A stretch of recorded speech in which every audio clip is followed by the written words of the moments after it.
Okay, but that would be enough to deport. So there is a lower tier of free speech available for people that aren't citizens that we could say, look, you've lost your privilege of No, being I here. would say no. From a principles perspective, I would say no. You would say that that same principle of free speech applies equally to the citizen as the Yeah, it non-citizen. would need to. It would need to. That's insane. That's asinine. I don't want the government. I don't want the government regulating any speech. That's completely okay. Oh, having said that, would you feel the same differently way when it came to?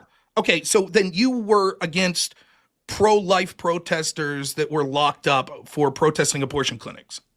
If there were any that were actually protesting, but usually they assault people or like directly harass many them. Many of them don't. Okay, I need to find a case of this. Okay. Rob Noerr debates this lefty libtard on the merits of free speech and these green card deportations over anti-Semitism and such. These two were having a conversation where Rob Noerr even agreed a lot with liberal Jolah, is that his name? Where he even agreed with him until he pointed out certain hypocrisies with liberal Jolah. Jolah? I don't know. With Jolah's points of view. Or maybe he's pro-free speech when it comes to certain things over others.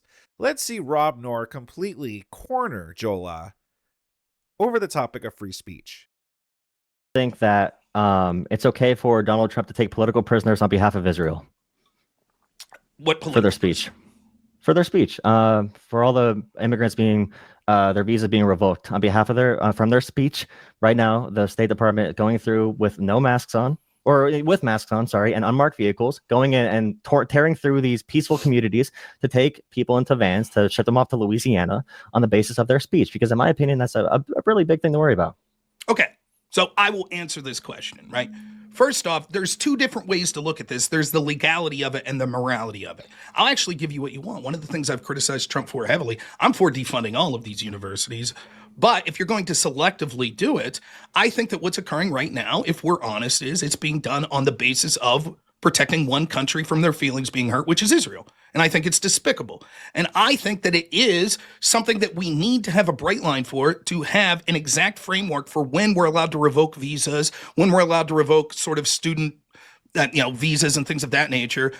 However, I do think that as the United States, we have the right to people that aren't citizens in this country and are guests of this country, whether it be illegal immigrants, legal immigrants, green card holders, etc.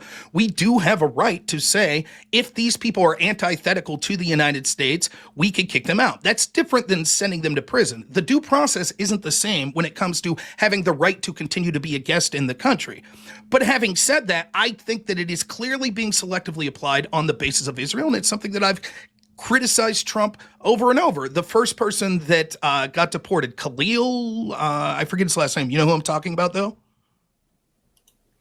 Do you know? Yeah, there's hundreds of students now. So this was the first person, and there are allegations, and I'll ask you a couple questions about this. But in the future, there are allegations, for example, that he lied on his visa application and things like that. But it is clear that the initial targeting was because he was a visible person during these pro-Palestine protests. You would agree with that, right? I think we're both in agreement that that's why he was targeted.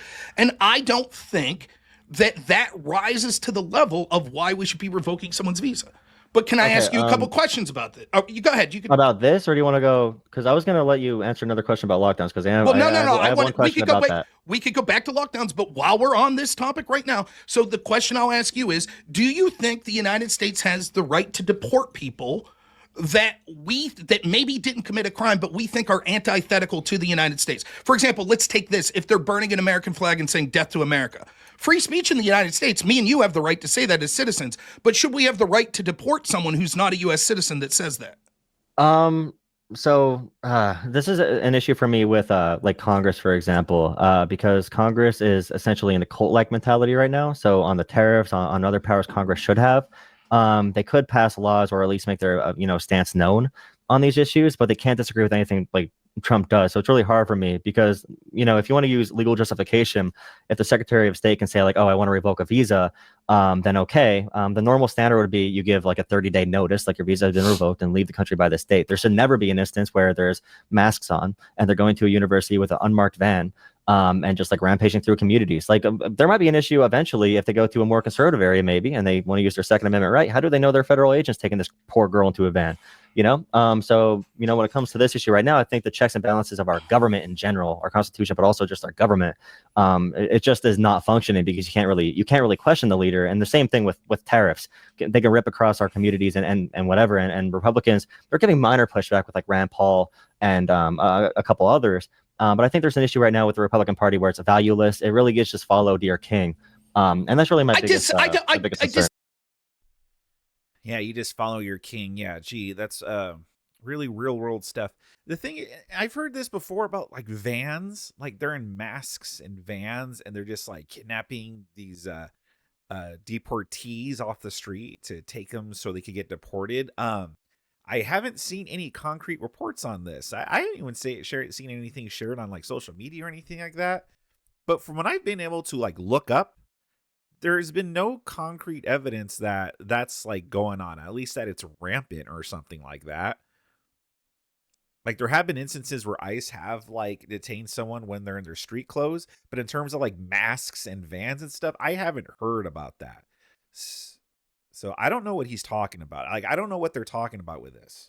I disagree with that framing, but regardless, let's take that framing out of it and the legality out of it and just say forget about the text of the Constitution or the INA or all these other things that regulate who we can deport and when. Do you think morally that the United States justifiably should be allowed to kick out guests of this country if they were saying something as simple as death to America and burning the American flag? Forget that man in a mask that does it. We need to start from a framework of, do people that are guests in this country, not citizens, have the same free speech rights as me and you? Right? I think that's a worthwhile question to ask. I've said to many people I've spoken with in real life too, where they say, well, China and Russia don't let you come in and criticize their country. And I'm like, bro, if you want to bring the laws of China and Russia and North Korea to America, go live in those countries. You can easily move from America if you want someone to be restricted and we want to use violence against tourists and whoever for just speaking. Like going through phones, like the fact that DHS is going through phones and everything, and they announced today they're going through social media feeds. They put up a post on social media, which they quickly deleted today. I don't know if you saw it, but they said we have to prevent illegal people, money, and then it said ideas. We have to prevent illegal ideas from crossing over borders. And it's like, yeah, they're really just policing. And I want everyone to realize too, talking about China and bringing those policies here, they're using facial recognition technology and going through social media. If they're using facial recognition, just like the Patriot Act issues, and this is like Patriot Act on steroids that the Trump regime is currently doing, if they scan for faces of immigrants, if they scan for faces of anyone in this country, they're scanning all of our faces. They're scanning all of our faces and making a big database with all of our faces because they have to collect who's citizen, who's non-citizen. And that's like a huge Big Brother scenario that's happening right now. And I know Musk and a couple of the other Curtis Yarvin acolytes or whatever the hell those weird ass tech bros are, those brain dead nut draggers. Like they're following under this system where they think we need to be under mass surveillance. So I think we got to watch out for like Peter Thiel and Musk and this big cabal of these tech billionaires for sure.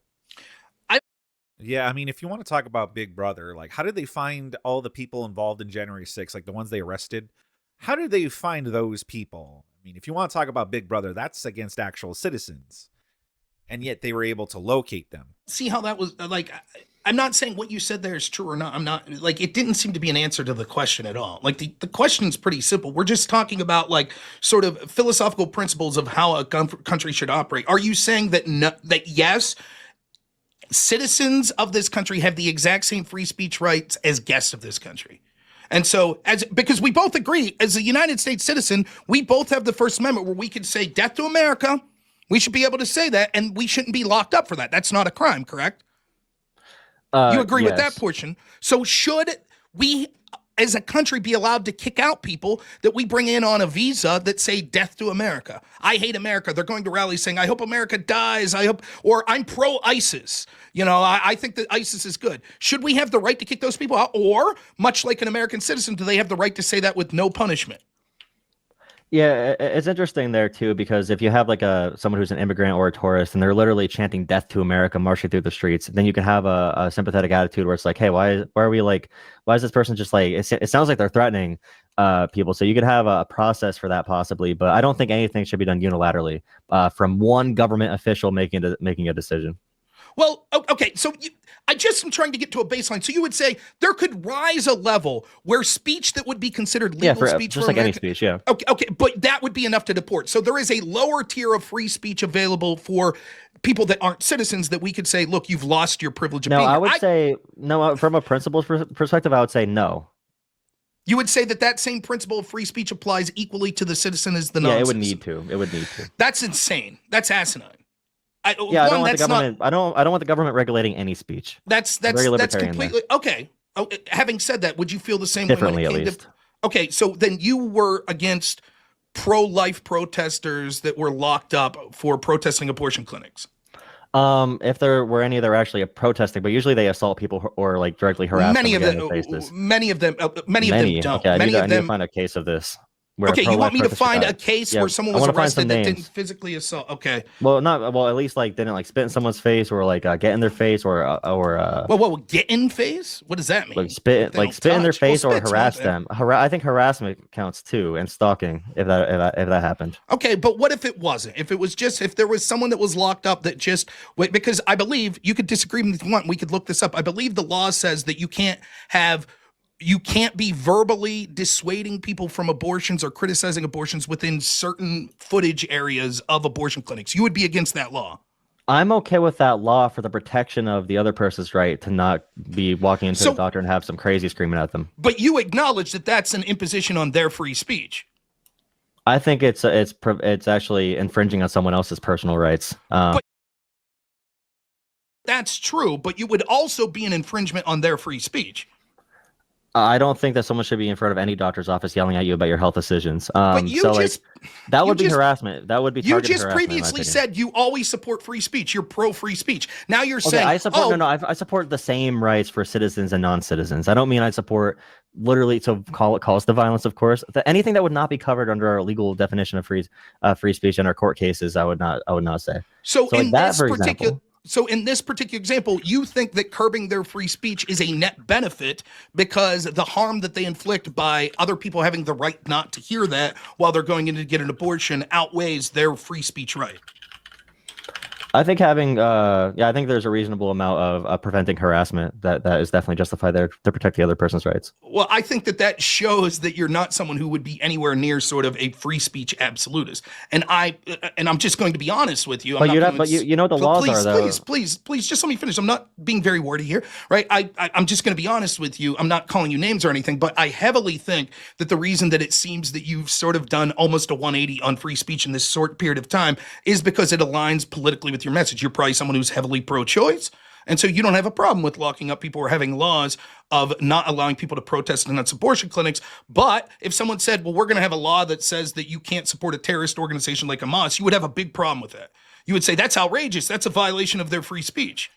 No, because that would not be content neutral is a big part of this. So like, for example, the abortion thing, like that matters for pro-life or pro-choice. So it's content neutral. Content neutral laws on that basis to protect someone's right to walk into a doctor's office without being harassed is totally different from saying we're going to target a mosque. It's not a doctor's office. It's an abortion clinic. Yeah, you could say, well, a doctor works there. A doctor performs these. But it's not going to, they're not just standing outside random hospitals, though, and protesting. They're doing specifically like at Planned Parenthoods and such. But it's funny because he's talking about it's telling that his politics because he's referring to the procedures as just health procedures. Like they're just health decisions or health procedures. Like, no, you're unaliving an unborn baby. That's what you're doing. But of course, he's a libtard, so of course he's gonna see it as this is like a woman's health care decision. And if you're standing outside blocking it or intimidating people, well, of course, that's wrong. Mosque or a church or whatever. Totally different. What do you mean target a mosque? That's not the. No one's targeting a specific religion. Like no I think. But no one's doing that. Like no one's made that accusation other than me at one point talking about the Patriot Act targeting Islam. Do you think a Nazi should be able to stand outside of a mosque screaming like Muslims are not human with a swastika? I think if they're not if they're on public. Real quick, it's interesting that he said Nazi outside of a mosque instead of like a Jewish temple or something like that. It's really telling here. Public property, yes. Okay, so if they're on the sidewalk in front of a mosque, a neo-Nazi Yes. should be able to like. Okay, Yes, I mean, I think particularly if they're a citizen, that's free speech. You remember the Westboro Baptist Church people that were disgusting that would hold the, I can't use the word because but God hates homophobic slur for. Well, you can still do that, but Right. it's a reasonable like limit outside. So, like for example, if you're walking into the church, you don't need to see that you're subhuman every single day. That'd be like a law. It'd be content neutral, so it'd be any religious place of worship. It could be a mosque or a church or a synagogue, whatever. But I'd be in favor of a law that prevent like. What about like when supermarkets go on strike, the supermarket workers, and they're standing outside the store protesting the store, and there's scabs that are passing by them going to work. What about that? Like, what does he think about that? Is that a free speech issue or is that harassment? Like, do you think that's okay? Or do you think that's people, the scabs deserve to be harassed or yelled at as they go to the store? Let people go to church and or a doctor's office without being harassed. Yeah. Well, again, like, where do you draw the line in this? Like, then, for example, what if it's a climate change protest and they're on a public sidewalk and not leaving people, people are trying to get into, hell, let's use an example that's happening right now. What if it's a Tesla dealership and people are screaming and not leaving people quickly enter a Tesla delership to purchase a vehicle or to get maintenance on their vehicle? Would you be in favor of saying that should be outlawed? They're sure on the public sidewalk. Isn't that should it be outlawed if you're preventing movement of people to get into a business? Yeah, that should be illegal. Preventing movement, that's a different level. But just sitting there screaming, I'd be okay. Should that be illegal? I'd be okay with some type of limit from illegal grounds for harassment, targeting businesses. But then you're already committing civil disobedience if you go to over a certain amount. Or if you're doing vandalism, or if you're preventing movement. Yeah, absolutely. But if you're like the Tesla dealership's right there, and like you can't be on the sidewalk right in front of it, you need to be off to the side. I'm not talking about that you can create these limits where it's like you cannot be seen in public or anywhere near the place. I'm just saying that someone should not be able to be like directly harassed anywhere within physical reach. But you seem to be conflating two different things. Like, I guess then it hinges on what we consider harassment. Because interestingly, you seem to be making the point that I'm making. Because if you remember, I'm actually defending like people like Khalil, because look, if this particular case ends up that he was doing more things, like for example, if he was committing a crime by trespassing, or if he was committing a crime by physically assaulting people, blocking people, etc., that's different than just his free speech. But I'm operating off the assumption that forget about his visa issues, that the reason he was targeted was for the idea that he was free speech and in the eyes of this administration was supporting Hamas. I don't like that. I think that is clearly, I think that Israel has too much control over our country when it comes to these sorts of policies, and it's one of the down points of the Trump administration right now. And I think that it is something that we need specific bright line in the courts to weigh in on. Where is it that we're saying that legal, people that are here legally, illegal is different, but people that are here legally that we're going to deport, I don't think that it rises to the level of their free speech entitlements the same as us as American citizens, but there needs to be a bright line of like, well, what's the type of stuff that they would say that we would say that's too much, we could kick you out. I think maybe death to America would rise to that level. I don't think saying, hey, I think Israel's going too far, there's genocide in Palestine, I don't think that rises to that level at all. And it doesn't matter if I agree or disagree with that statement. I just don't think having a geopolitical perspective. Now, if they're saying, and I support Hamas and I'm giving financial money to Hamas and Hamas is designated a terrorist organization, it gets wishier. But I don't like the way that it's playing out right now. The point that I'm trying to make to you, though, is we have to have sort of a philosophical understanding of what free speech means to us and when we're allowed to curb that. I think when you say, well, there are levels, like if you're physically stopping someone from leaving an area, yeah, that's a different crime altogether. That's a different set of problems. But when you say, I don't think you should be allowed there harassing them, I'm assuming that you're not talking about physically grabbing them or stopping them from entering. You're talking about them being right in front of Tesla on a sidewalk screaming, you suck, you're killing the world, Elon's a Nazi, you're a Nazi for buying a Tesla. Should they have the right to do that if they're allowing people to walk through them? Because it seems that what you're suggesting is you don't have the right to do that outside an abortion clinic. So are you also saying that for other areas where people would be shouting vile things at you on public property? And it seemed that you were like, well, not if they're spitting on them, not if they're blocking them from entrance. We agree those are totally different issues, just as the speech issue. So, that's the question I have. So there was I'm trying to see let me see. I'm trying to find the actual court cases for this too, because I think that is somewhat of a guidance of what we can do. So what's considered reasonable for this would be like 8 to 15 feet. So like that's what I mean when I say like they can still be present and still protest, but it's not enough to like create physical altercations or enough to like literally be screamed in the ear. And you can shut them off from your vision as well. So like the example of like the Nazis standing out of a mosque, or pro-lifer standing out of a Planned Parenthood or whatever. So I think the 18 to 15 feet, it seems like that's usually legally held up, which is something I'd consider to be like, pretty reasonable as well. But then like 35 feet, Massachusetts tried doing this. 35 foot, the Supreme Court struck down 9-0 unanimously in 2014, saying 35 feet violated speech to a large extent. So I'd be okay with like 8, like that, like I just said, the 8 to 15 feet seems reasonable for like the Tesla example as well. Okay, well, there's a problem though. I don't know if you caught that. I kind of lay a little trap for you here, right? The problem is, if the U.S. government, if the Trump administration embraces that same mentality and says every single student that we locked up screamed and harassed people within 10 to 15 feet of the entrance of college buildings, then haven't they just committed a crime? No, okay, so what I'm talking about right now is like, for example, if they would have said like, if they would have accused someone of a crime in this situation and not made it explicitly about speech, then they could. If there was rules about like, for example, like if they were outside of a synagogue or a mosque, whatever the protest was, and they were doing this and they violated that, then you can argue they're being civilly disobedient in a way that targets another culture or race. But now they're connecting the anti-Israel to anti-Semitism and saying they hate America as well. So like that's the big issue with like their framing of it and the unilateral powers. Because like, by the way, like this would never stand up in a court if like on the basis of freedom of speech. I doubt it's going to stand up anywhere with like the current process they're going through.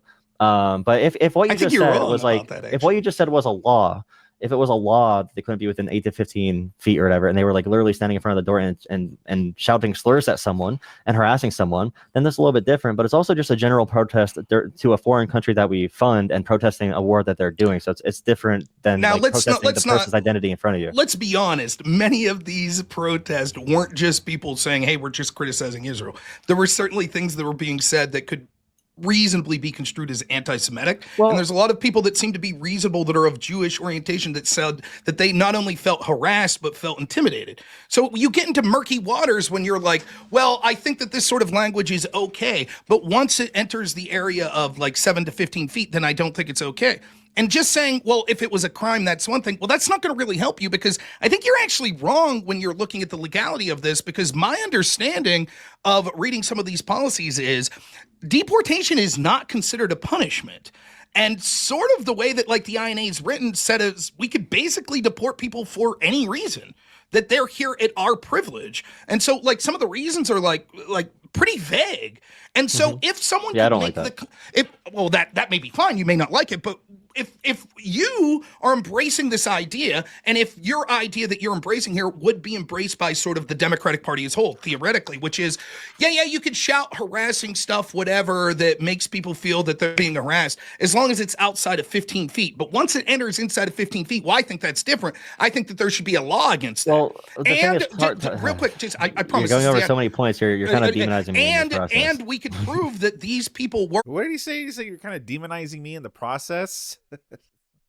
Yeah, I mean, I don't see that, but I don't know. Maybe he feels like he's getting cooked here, and he's being, made to look hypocritical here, and it's making him look bad. So now he's saying, well, you're kind of demonizing me here in the process. I mean, I don't know. What do you guys think about that? Because I don't think he's demonizing him at all. Within 15 feet of like an entrance to a college building, then it would seem, based on your rationale and the fact that they don't have to commit a crime to be deported, that would be reason enough to say, well, that's harassment and we should be allowed to deport people for harassment. Okay, if they were going up to Jewish students and saying, we hate Israel, you're at fault, that's a totally different thing. That's targeted harassment, which is what I'm talking about with the mosques and what I'm talking about with, with the Planned Parenthoods. And like with the entire situation we're having here as well, you mentioned Jewish students. There are millions. There's thousands. Sorry, not millions, but there's thousands of Jewish students who are speaking out against Israel, and their voices are completely suppressed on these campuses. And the students they're not listened to at all. There's Jewish voices that are very against what's happening right now, as far as revoking visas and what Israel is doing right now, and not being fond of the Israel government. So I think it's not good to act like all Jewish students are.